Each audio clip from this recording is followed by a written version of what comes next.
guys, balik lagi ke channelnya Mimin. Seperti biasa, subscribe dulu channel ini biar Mimin semakin semangat lagi buat video-video yang lainnya. Yuk kita mulai videonya, ini dia. Nah, drama ini diawali dengan seorang koki yang bernama Jang Bong Hwan, karena dia adalah merupakan salah satu koki handal di Blue House gitu teman-teman. Jadi dia sedang menyajikan hidangan untuk seorang kaisar Cina gitu, dan kaisar Cina itu tidak mau hidangannya itu ada satu duri pun di sana, karena yang dia pengen itu adalah ikan kebetulan.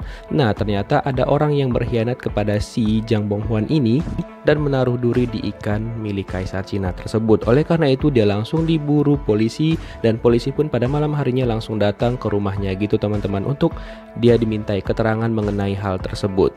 Nah, tapi si Jang Bong Hwan ini tidak mau diinterogasi, lalu dia memutuskan untuk kabur, dan dia sebenarnya nggak ada jalan keluar lagi selain melompat dari gedung itu loh teman-teman. Dan itu juga agak kocak ya. Dan terakhirnya karena insiden tak terduga, akhirnya dia jatuh dari gedung tersebut dari lantai berapa ya, puluhan kayaknya ya.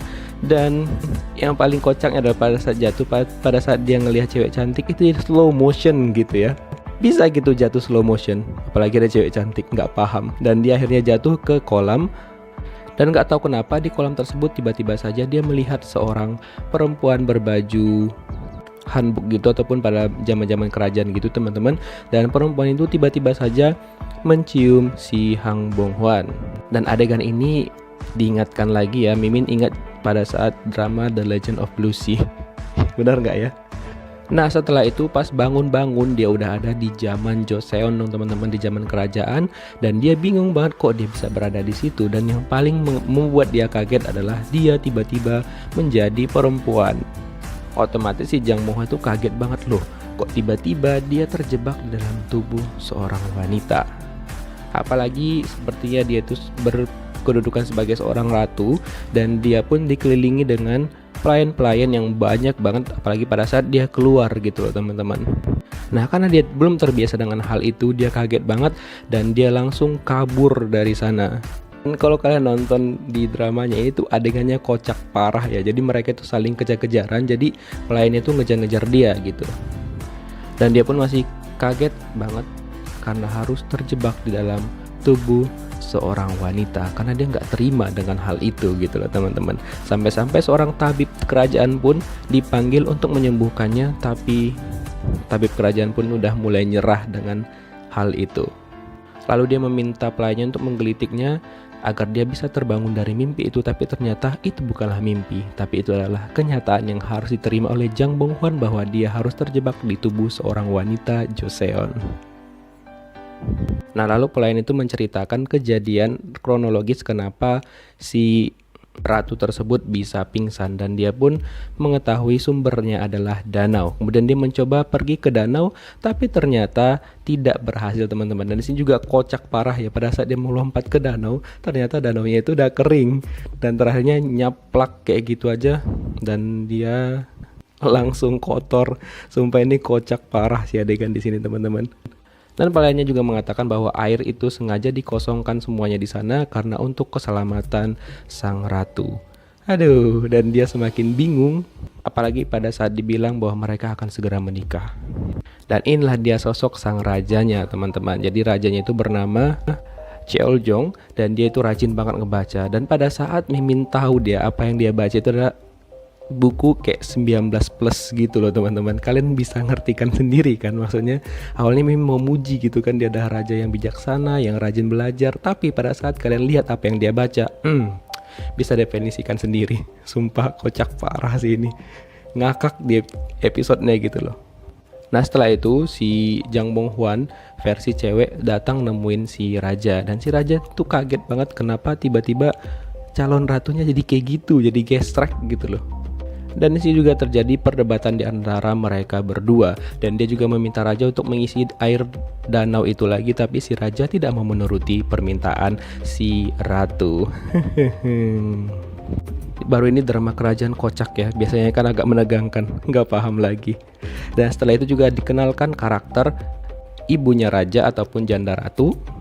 Nah, tapi Mimin belum bisa menyimpulkan karakternya janda ratu ini apakah karakter yang baik atau belum ya teman-teman, karena dia itu memang di sini masih mendukung sang raja. Jadi belum bisa Mimin simpulkan apakah dia karakternya ini baik atau tidak.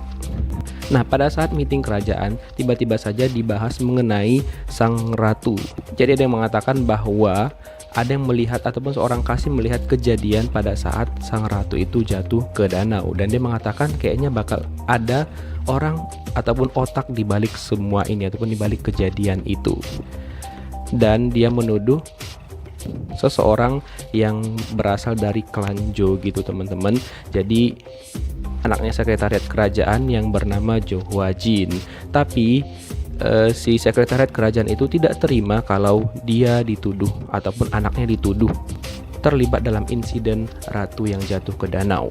Nah, perdebatan panjang pun terjadi pada saat itu, tapi untung saja si raja bisa melerai mereka, jadi perdebatan itu tidak berlangsung terlalu lama gitu loh teman-teman. Dan inilah si Zhou Huajin itu. Jadi dia itu adalah selir yang akan dipilih oleh kerajaan gitu, dan nanti pada saat pernikahan raja dan ratu dia akan berangkat ke kerajaan. Dan di sini pun si karakter si Zhou Huajin ini kayaknya baik sih ya menurut Mimin. Tapi kita belum bisa menyimpulkan langsung ya. Kemudian ada juga karakter Ibu Suri di sini juga pelayannya, tapi Mimin curiga ya, kayaknya insiden ratu jatuh ke danau ada hubungannya dengan si Ibu Suri dan juga pelayannya ini, karena mencurigakan banget mereka ya teman-teman. Kita lihat saja di episode selanjutnya apakah ada perkembangan ceritanya. Nah, singkat cerita, si calon ratu itu masih aja mencari sumber air karena dia berpendapat bahwa kalau dia pergi ke air, kemungkinan tubuhnya akan kembali lagi seperti semula. Tapi ternyata usahanya itu sia-sia teman-teman. Dan memang dia berpikir bahwa danau itulah yang harus diisi, tidak bisa dari sumber air yang lainnya. Dan setelah itu sang raja langsung pergi menemui si calon ratunya dan mengatakan bahwa hari pernikahan mereka adalah besok, dan dia mengingatkan hal itu kepada si calon ratu. Dan si calon ratu pun kaget banget karena dia kan gak ingat tentang hari pernikahan mereka. Tapi setelah itu dia mencoba untuk berdiskusi dengan sang raja.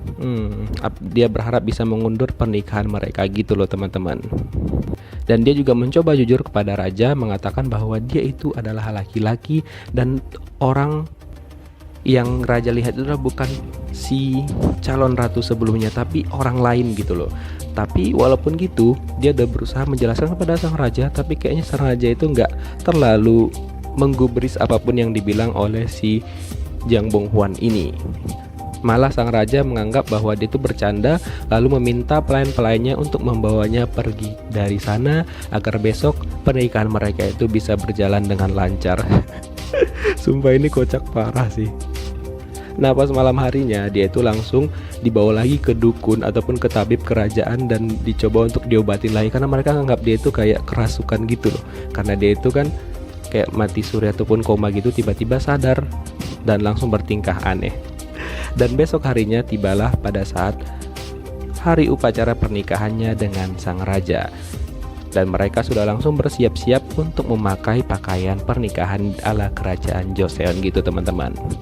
Dan di adegan ini juga agak kocak ya. Jadi pada upacaranya itu harusnya hikmat dan juga bagus gitu ya, tapi dia kan nggak tahu gimana prosedurnya, jadi agak kocak pas di sini teman-teman. Aduh, Mimin ngakak sih, sumpah. Aduh.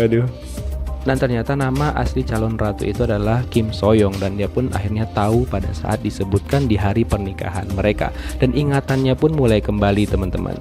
Tapi belum 100%. Kira-kira di episode 2 bakal disebutin atau bakal pengen lagi nggak ya? Semoga aja, Mimin makin nggak sabar nih. Dan pada malam harinya tibalah hari malam pertama mereka. Ini juga Mimin nggak paham lagi mau ceritain gimana. Ini juga kocak parah. Dan dia mencoba untuk mengulur waktu, tapi sang raja sudah nggak sabar lagi untuk melakukan malam pertama dengan ratunya. Aduh, si Jiang Bonghuan pun nggak bisa berbuat apa-apa lagi dan dia langsung dirangkul oleh sang raja. Wah, kira-kira apa yang akan terjadi selanjutnya? Kita tunggu aja di episode 2 nanti malam teman-teman. Thank you for watching, see you next video. Bye bye.